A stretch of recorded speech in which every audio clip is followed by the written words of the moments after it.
Dr. Kimberly Jarvis is a strategic talent developer with over 20 years experience in career and leadership development coaching. With individuals and groups from diverse backgrounds and industries, she's created and delivered customized organizational leadership and talent development initiatives aimed at improving individual and team performance and engagement. Kim specializes in implementing large scale programs and initiatives geared toward people development. Official Forbes Coaches Council member, and she's featured in Forbes, Barron's, CNBC, Vogue, Training Industry, and Moneyish.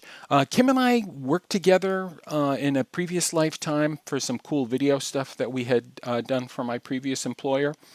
And it's great to catch up with her again. Kim, how's everything? Nice to catch up with you. Doing well. Thank you. Good to see you. I mean, everybody knows you're a great online coach and thought leader, communicator, trainer. And I imagine one of the things people like about that is they can come to you and you can help them be better with this online digital thing, because you do it so well yourself. But obviously, things have changed, and I'm guessing that your client's focus has changed as well. They're probably coming to you with different challenges and different questions. Like what's going on there? What's different, or what new things are they hitting you with? It's funny that several of my coaching clients, I haven't noticed a huge difference in what we focus on. And I would expect that actually. My work hasn't necessarily changed a lot because I'm used to doing a lot of virtual work. But the things that have changed with my clients are they have to be more deliberate about relationship building, especially if they're new to a role, high level leader role. And I'm working with a couple leaders who just started right before everything closed down and they have to work remotely and try to build relationships and be more effective in that. And another thing that I'm focusing with a lot of leaders on is how to navigate the constant barrage of meetings that often feel unproductive and not helpful. I've found that the most effective leaders in this time are leaders who are moving things forward, regardless of the situation, and not waiting for a new normal to begin. They're just continuing to move and drive their key initiatives forward. That's good. Is there, and I know that you had worked with another person I had interviewed recently, Sarita, on something that was recently published there.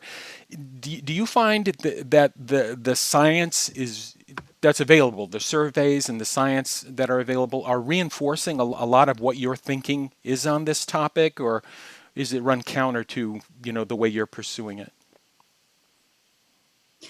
And I think it's good that you brought that up because one of the topic of the article that I wrote with Sarita Bakuni was on psychological safety and what leaders need to do as people come back into the work environment. I think that's going to be really key, and that will be something that I'm sure I'll focus a lot of my attention on, and why we wanted to address that in the article.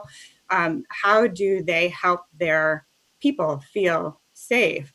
It's always important, but I think it's especially important when people are concerned about their health and how do they make people feel comfortable, be able to express their concerns, talk about, what is and is not real and true, which is really hard for all of us to navigate right now, not knowing who's telling the truth and where do you get the truth in the media. So I do think that that's going to be really important for leaders to focus on, as we transition. Excellent, thanks.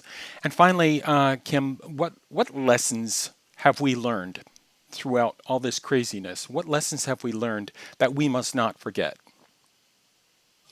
I'll answer that in two parts. For leaders, I think the lesson that we've learned is now is more important than ever to focus on what's important and what is key and what will provide the largest ROI. People are in a pinch and they are stretched to the limit because of childcare and all the cancellations related to helping to take care of their children and juggling a million things and wondering what the heck the world's going to look like. And I think it's so important for leaders to be really clear, set expectations, talk about the vision, and focus on what will have the biggest impact and let other things go right now. I think that's key for leaders. For individuals, I think what's changed is we've all had this opportunity to experience what's most important and to be mindful of our top priorities and values and be surrounded and be required to be surrounded by those people who are most important to us.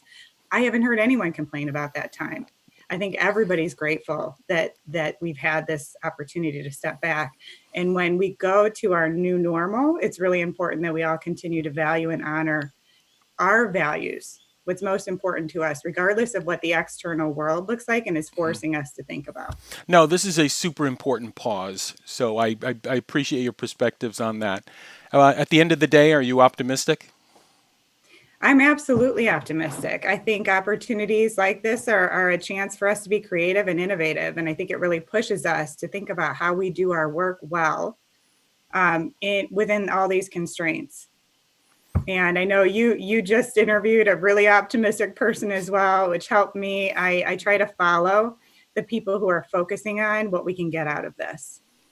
Excellent. I think you're talking about Ken Groundback. Yeah. Yeah, he was a cool guy to talk to. Hey, listen, always great to catch up with you, and thanks for the time. Thank you, Dave.